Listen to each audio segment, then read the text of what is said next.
And so we're diving into some pretty dark territory today with, this whole grooming gang phenomenon, especially in the UK. And we asked you guys what you wanted to explore. And this was one of the top requests. A lot of people They were going deep. submitted this one. Yeah, into Conrad Riker's 2025 book, Grooming Gangs, A Nation's Betrayal of Its Children. And I think, right off the bat, I want to be clear, this isn't about, it's about really understanding this problem and how deep it goes and where these roots are coming from. Absolutely. And I think one of the things that Riker does so well in the book is he just lays out the sheer scale of it. Yeah. We all heard about Rotherham, but he suggests that the true number of victims nationwide could be in the tens of thousands. Oh, well. It's not an isolated incident. Tens of thousands. Systemic. That's crazy. You think about Rotherham, 1,400 children abused just in Rotherham from 1997 to 2013. And that's horrifying enough, but then he lays out similar situations in Rochdale, Oxford, Telford. It just keeps going. Yeah, and it goes on and on. And, that's where the 2014 J report really comes in. And Riker really dissects it. He talks about not just the systemic failures, but the victim blaming that was rampant. Oh, yeah. Remember Emma's story? 12 years old, abused in Rotherham, but the authorities just labeled her a troublemaker. I remember that. Yeah. And it makes you wonder how many Emmas are out there, just completely dismissed and unheard. Yeah. And I think one thing that really got me when I was reading this was just how sophisticated these gangs were operating. Oh, yeah. Not just, physical abuse. Yeah. It goes way beyond that. It's methodical. They prey on vulnerable individuals. Yeah. Often, girls from broken homes or girls lacking support system. Right. Then comes the love bombing, the showering with gifts and affection, making the victim feel special. Right. And really isolating them from their real support network. It's so insidious. It's like creating this dependency, Yeah. this warped sense of reality Exactly. where the abuse becomes normalized. Exactly. The abuse just becomes normal. That's all they know. Wow. And of course, drugs and alcohol often involved in this, Oh, of course. just to further break down any kind of resistance they might have. And so then these victims are just completely trapped. They're believing that this is all they deserve. Absolutely. And Riker goes into detail about the institutional failure that allowed this to go on. He doesn't hold back. He calls out the police, social services, schools, even the healthcare system. It's like everyone was looking the other way. It really is. And one of the key factors that Riker highlights is this fear of accusations of racism that paralyzed a lot of these institutions, particularly the police. Especially the police, yeah. There was this one case in Rotherham where a 14-year-old girl reports abuse, and the police tell her it's a lifestyle choice. Can you imagine that? It's unbelievable. And it wasn't just the police. It was social services, schools, like you said, even healthcare, where victims were being ignored or blamed.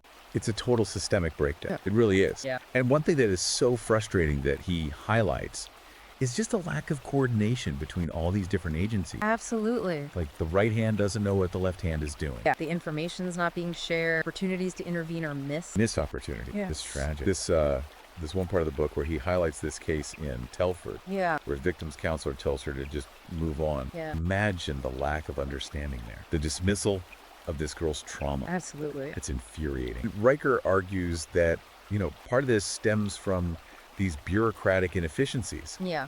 that plague these institutions. Staffing, lack of training, Complacency. all of that played a role. Yeah, it all plays a role. Yeah. And what you're left with is a sense that these girls were just completely vulnerable. Totally. Let down by the very people who should have been protecting them. Yeah, it's really tough to read. It is. And in the next part, we're going to kind of dig deeper into some of the cultural factors here. Yeah. And the long-term impact on these victims. It's heavy stuff, It is. but it's crucial to understand. Yeah, absolutely crucial to understand the full picture. We Absolutely. can't just scratch the surface here. Absolutely. Dive deep. We got to dive deep. All right, we'll be back in a minute with part 2. It's tough to even imagine the impact this has on these girls. Right. The victims, it goes so much deeper than just, the physical and sexual abuse. Oh, absolutely. The psychological trauma. Immense. Riker talks about high rates of PTSD, depression, anxiety, Yeah. tragically, even suicidal ideation Absolutely. among survivors. It's interesting because he points out how a lot of these girls Yeah.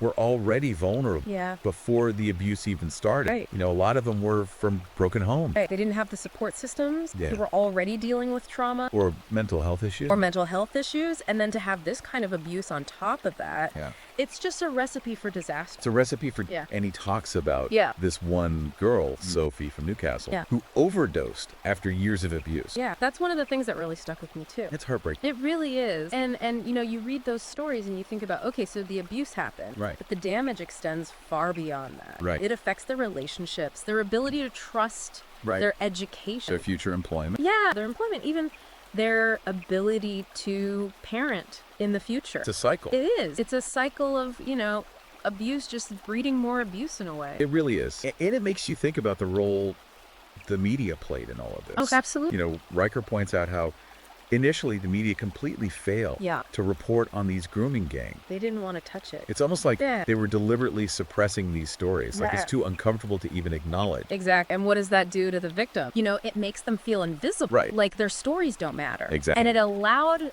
this abuse to continue for years. Unchecked. Checked. Yeah. You know, and I think there was this fear, you know, of covering these stories. Right. Especially when it came to, you know, the perpetrators being from, you know, certain ethnic or religious backgrounds. Right. It's like political correctness trumped, you know, the safety and well-being of these children. It's like they were afraid to offend Exactly. certain groups. Yeah. And those kids were just left out to dry. And those kids were left to fend for themselves. Yeah.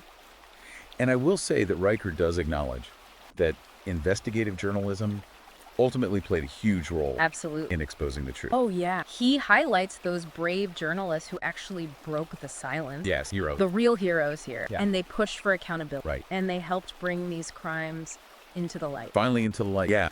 And it's a reminder that the media can be a powerful force Oh, absolutely. for both good and bad. You know, a double-edged sword. Right? Yeah. And it just underscores the need for responsible reporting. Absolute. Facts over sensationalism. Yeah, you got to stick to the facts. You got to report on what's actually happening. And to Riker's credit, he doesn't just lay out the problem. No. He offers some potential solutions. He does. And he starts with education. Yeah, which makes sense. Yeah. You know, if you want to stop this from happening, you got to equip children with the tool Right. to recognize it and resist these situations. Yeah, so you know what are the signs. Exactly. What are the signs? How can you resist? Right. And he's a huge advocate for comprehensive sex education Yep. that actually addresses grooming, not just, you know, the basic, Yeah. but, you know, going into online safety, Right. healthy relationships, consent, Right. you know, all the red flags. All the red flags of manipulation. Of manipulation. Yeah. You know, it's about empowering kids to understand their rights, Right. to feel confident speaking up. Absolutely. If something doesn't feel right. Yes, if something feels off. And he also stresses the need for mandatory grooming prevention training Absolutely. for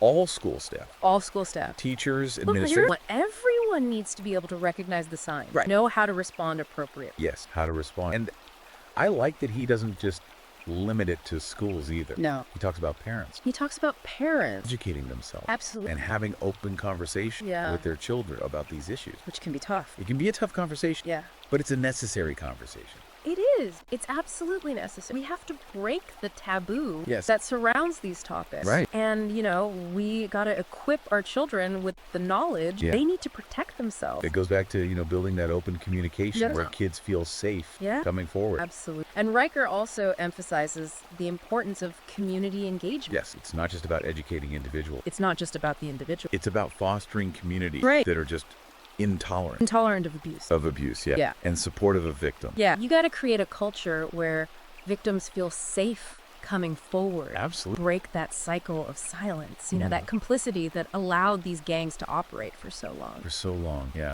And then on the institutional level, he calls for some pretty significant reform He does. in law enforcement and the justice system. Yeah. He argues for stronger laws, harsher sentences, a lower threshold for evidence from the Crown Prosecution Service. Yeah. He wants them to be able to prosecute these cases Yeah. much easier Right. without, you know, having this huge burden of proof. And he really stresses the need for much greater support Absolutely. for the victim. The victims need support. Yeah. They need counseling. They need therapy. They need all of that. Yeah. And better training. Yeah. For police, social worker, Yeah. healthcare professional. Absolutely. They need the tools to handle these cases effectively. Yes. They need to know what to look for. They need to know how to identify and respond to grooming. Absolutely.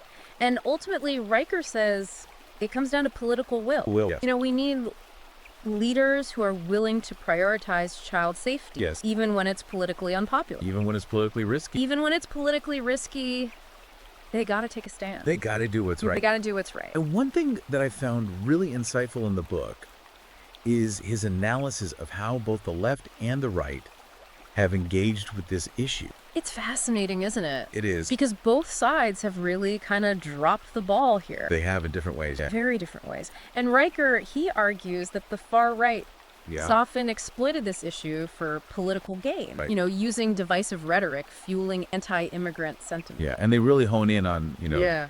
the ethnicity and the religion of the perpetrator. Absolutely. And they ignore the broader systemic issues. Right. Exactly. It's just about, pointing fingers and creating fear. Yeah. And it's dangerous. It's very dangerous. because it leads to discrimination Absolutely. against innocent people. Yeah, and then you look at the left. Right. Riker argues that their focus on identity politics has made them reluctant Yeah. to address this head on. It's like they're afraid They are. of appearing racist or Islamophobic. Yeah, they don't want to be seen as, Right. attacking any particular group. Right. So they kind of downplay the issues. Yes. Or they try to shift the blame. Or they try to shift the blame. Yeah. And it's like another form of silencing the victim It is. and allowing the abuse to continue. Absolutely. And Riker's point is that we need to have honest, nuanced conversation We do. about this issue Absolutely. without resorting to fear-mongering Yeah. or political point scoring. No more political games. This is about This is about the kids. protecting children. Absolutely. This is not about one ethnicity, one religion, No. one political ideology. It's a human problem. This is a human problem that requires a human solution. Absolutely. We need a human solution, and we need to move beyond our biases. Yes, beyond our bias Work together and work together. to create a safer world for our kids. Exactly. It's Yeah. a powerful message. It is.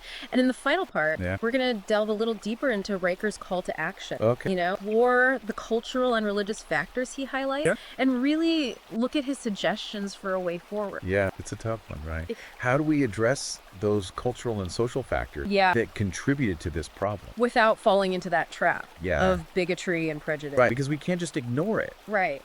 Riker, he argues we can't afford to ignore the role of culture and community. Right. But we got to be careful. Absolutely. And he talks about those dangers of cultural relativism, Uh-huh. where that fear of offending certain communities. Leads to inaction. Yeah. And we've seen how that paralyzes institutions. Right. It prevents them from doing their job. Absolutely. And protecting vulnerable children. And I think, he makes a really good point that you got to hold individuals accountable Right. while recognizing the broader cultural. Yeah. So it's not about blaming entire communities. Right. But we can't pretend that culture doesn't play a role. Absolutely. Yeah. And he also tackles, that sensitive topic of religion. Yeah.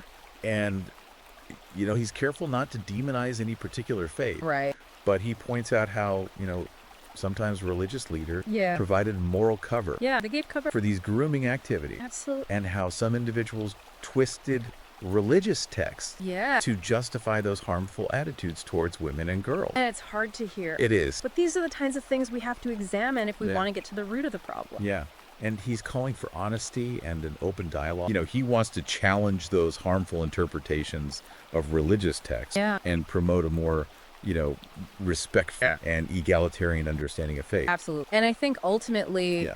Riker's book is a call for a more nuanced Yes. and informed approach Yes. to the whole issue of grooming gang. Right. It's a challenge to move beyond the simple narrative. And the sound bites. Yeah, we hear from both sides. Yeah, from the left and the right. This isn't a black and white issue. Absolutely not. This is a very complex issue. It is, and it Yeah, requires, so- yes, absolutely. Really and understand. So as we're kind of wrapping up this deep dive here, Yeah. what are your key takeaways? What are you thinking about?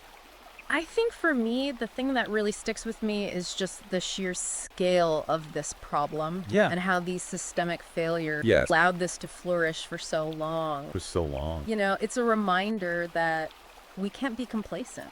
Right. We all have a responsibility to be vigilant. Yes. To speak up when we see something wrong. Absolutely. I think for me, what was really chilling was just the level of manipulation Yeah. that these gangs employ. Yeah, it's terrifying how calculated it was. It really highlights how crucial education is. It does. We have to empower children Yeah. and equip those who work with them to recognize the signs Absolutely. of grooming and abuse. Yeah. Riker's book is a wake-up call. It is. It's a challenge to do better. Yes. To be better. Yeah. And if you're interested in learning more, Yeah. definitely check out Conrad Riker's book, Grooming Gangs, A Nation's Betrayal of Its Children. You can find it on Amazon Kindle and Google Playbooks. Yeah, we'll include a link.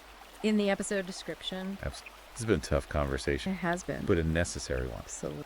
The grooming gang crisis is a stain on our society, It is. but it's a stain that we can remove. We can remove it. We just gotta We be willing to face the truth. we have to face the truth. We gotta learn from the past and work together Yeah. to create a safer future for all children. Yes, it's a long road ahead, It is a long road. but we cannot afford to give up. No. The stakes are simply too high. They are. Thanks for joining us. Thanks for joining us on this deep dive. Keep learning, keep questioning, And keep fighting for what's right. for what's right. Absolutely.